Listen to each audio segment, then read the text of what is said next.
Hi, welcome to Saturday Solution. It's the Saturday before we go back to school after Christmas break. I hope that you are somewhere warm and comfy and that you are in your pajamas. Let's take a look at this problem. It's for the 5th grade. So this is what we posted yesterday, and it's got some key vocabulary. We've got the word deposit. We've got monthly payments. We've got cost. And so obviously these are things that hopefully you have been talking about, but they're all in the application that you've been working up to. Because in 3rd grade, we started this introduction to decimals, and then in the 4th grade was like a reinforced, like messiness year. And then this 5th grade is when we're gonna start to apply them, like in this problem. So your kids should have had 3 years of mental math and place value and rounding so that they understand that where the decimal goes creates the value of the numbers. So when you do a problem like this, something that you really need to ask yourself is, what is the purpose of the problem? We can't just give a word problem because it's the next one in the book, right? You have to know, what are you trying to figure out about your kids?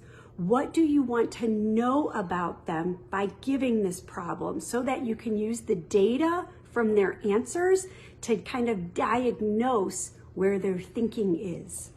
So here are 3 ways to do it. This is a way that a lot of 5th graders would do it. We kind of call it the chunk it.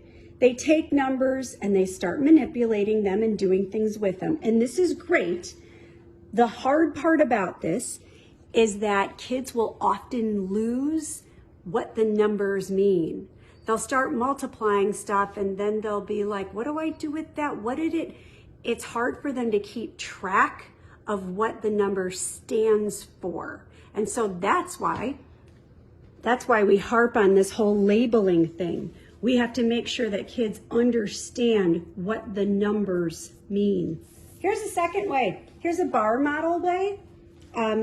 This is a great way for kids to visually understand. This is all put together for the same answer. And then finally, you'll see kids come back with this answer. And often it will be because they went home and did it, and their parents said, well, here's the algorithm. And listen, it's fine that parents help. It's great that parents help. But I guess my first question to this kid would be, do you know what the numbers mean? Do you understand? Explain to me what this means. And if they can't explain it to you, then you know you need to go back and do a chunk it or a see it model so that they conceptually get what they're doing. We hope that you had a great break. We hope that you have a great start to the last half of your year, and take care of yourself so you can get up and teach.